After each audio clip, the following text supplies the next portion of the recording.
gente, tudo bem? Hoje é um dos vídeos que vocês mais gostam, dica de inglês.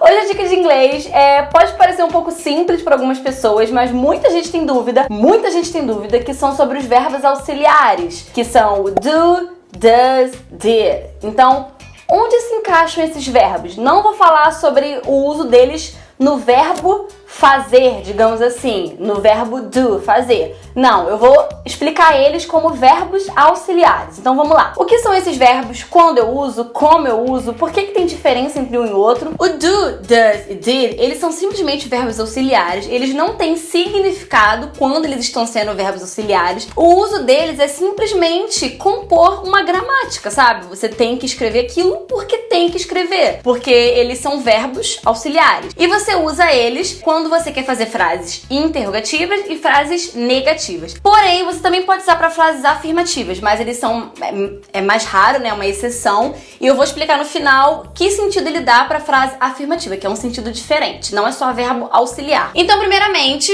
se você quiser usar eles na forma afirmativa, afirmativa que eu quero dizer que é uma frase que ela não tá sendo negativa, é porque algumas coisas é complicado dar termos, porque senão fica confuso. Então, quando eu tô usando ela de forma interrogativa, porque vocês vão ver também na forma afirmativa, mas digamos que ela não tá sendo negativa, do, does, did. Se eu quiser usar ela de forma negativa, eu acrescento o not apenas. Então, do not, don't. Does not, doesn't.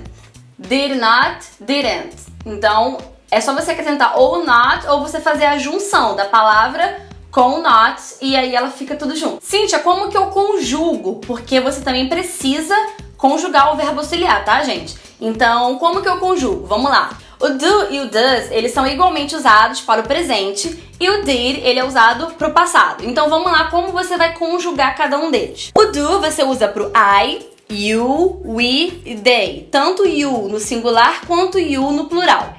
E o does você usa pro he, she e it.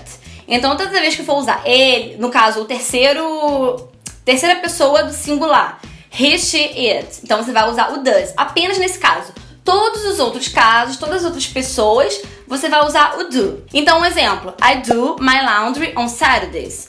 I do my... Nesse caso, é um exemplo, ele não tá sendo verbo auxiliar. Eu botei esse exemplo para vocês verem também que ele pode ser, no caso, como o do fazer. Então, I do my laundry on Saturdays. Eu faço, no caso, do laundry é uma expressão para você fazer o ato de você pegar suas roupas e lavar elas. Então, I do my laundry on Saturdays. Eu lavo minhas roupas no sábado.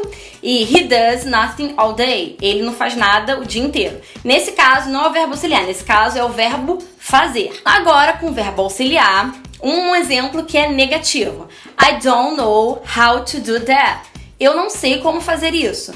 E agora, usando a terceira pessoa do singular, a gente tem que usar o quê? O does. Se a gente usar o do, vai estar errado gramaticalmente. Concordância, não vai estar concordando. É a mesma coisa que falar eles vai. Eles vai estar errado. Então, é a mesma coisa. She doesn't know how to do that. Então, a diferença. I don't know. She doesn't know. Então, o do, dá pra perceber a diferença quando a pessoa fala também. E quando a pessoa tá perguntando, do you like my shirt? No caso, do, ele fica no começo da frase. Então, do you like my shirt? Você gosta da minha camisa? Do you like my shirt? E no caso, na terceira pessoa do singular. Does she like pizza? Does she like pizza? Agora, abre um parênteses aqui para esse último exemplo. O she, terceira pessoa do singular, ele precisa também conjugar o verbo. No caso, I like, she likes. Eu poderia até fazer um vídeo sobre a conjugação dos verbos. Mas quando a gente está usando o verbo auxiliar, não conjuga o verbo. Então, você não pode falar, does she likes pizza? Não, porque você já tem o does, que tá ali concordando com o sujeito. Então, você não precisa colocar o S no final do verbo. Então, does she like pizza? Não é does she likes pizza, não. Ok? E se você precisar fazer uma pergunta querendo colocar o verbo no passado, você, usando no caso o verbo auxiliar, você também não muda o verbo para a conjugação do passado, que no caso é a maioria dos verbos regulares, você usa o ED no final. Nesse caso, você não usa se você for usar o verbo auxiliar. Um exemplo, no presente, do they live in Spain? Eles moram na Espanha? É uma pergunta no presente. Agora no passado, você vai usar o do também? Não, você vai usar o did. Então, did they live in Spain? Você não conjuga o live. Não conjuga, não bota o D no final. Did they live it? Porque você já tá com o did ali, que tá indicando que é o passado. Então você bota did they live in Spain? Eles moraram na Espanha. Então você não conjuga o live. E no caso, o did, ele é usado igualmente para todos os sujeitos. I, you, they, he, she, it, todos são did, não tem uma forma diferente. No caso do do, você tem o does, que muda. O did não, são todos iguais. E agora sobre usar o do na frase afirmativa, ele muda um pouquinho a função dele, sabe? Ele nas outras frases negativa, interrogativa, ele não tem um significado. Ele tá ali para auxiliar o verbo, dizendo se é uma pergunta, se é passado, se é presente, tudo isso. Agora, se você for usar frase afirmativa, o do, ele é simplesmente para dar uma ênfase, ou seja, para dar uma ênfase naquilo que você tá falando. Então, um exemplo.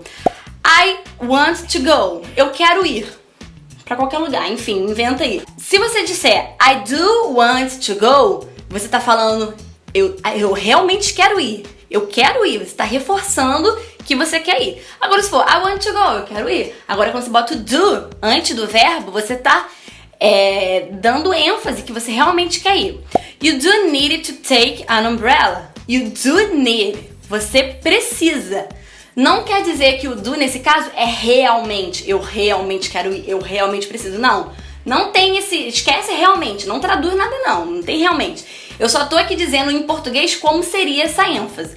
Então, you do need to take an umbrella. Você precisa pegar um guarda-chuva. Você precisa. Então é como se fosse isso, sabe? Vê minha expressão. I do love you. Quando você fala I love you, não quer dizer também que é falso não, tá, gente? I love you. Você tá dizendo que ama a pessoa. Mas quando você fala I do love you, você tá dando ênfase a isso. Eu amo você. Eu realmente te amo, sabe? Então é uma coisa da ênfase. Ok? É uma dica que é simples, mas pode parecer confuso explicando. Então, o que eu indico pra vocês é praticar. Joga isso lá no Google. Do, does, did, exercise. Simplesmente coloca isso lá e você vai ver exercícios com o uso do do, does e did. Então é só colocar lá e praticar, porque praticando você vai entender melhor, você vai ver que é muito simples, é uma coisa que com o tempo você vai fazer sem perceber, você vai colocar o do ali, você nem sabe por quê, você tá simplesmente colocando porque você entendeu que tem que colocar, você entendeu que faz parte da concordância, mas realmente explicando parece um pouco complicado. Então pratica, faz alguns exercícios, só joga na internet o que vocês acham, ou então livro de escola, sempre tem isso, tá? Se gostou desse vídeo, clique em gostei, não esquece de se inscrever no canal para receber todos os próximos vídeos, me diga se gostaram dessa dica, se tiver qualquer dúvida, me deixe aqui nos comentários que se eu souber, com certeza eu vou ajudar vocês, vou responder, tá bom? Me segue nas redes sociais também, sou Cynthia Sabino em todas elas, e me diga alguma dica de inglês que você quer que eu traga aqui pro canal, que eu posso fazer pra vocês, na medida do possível, tá bom? Beijos e até amanhã. Tchau!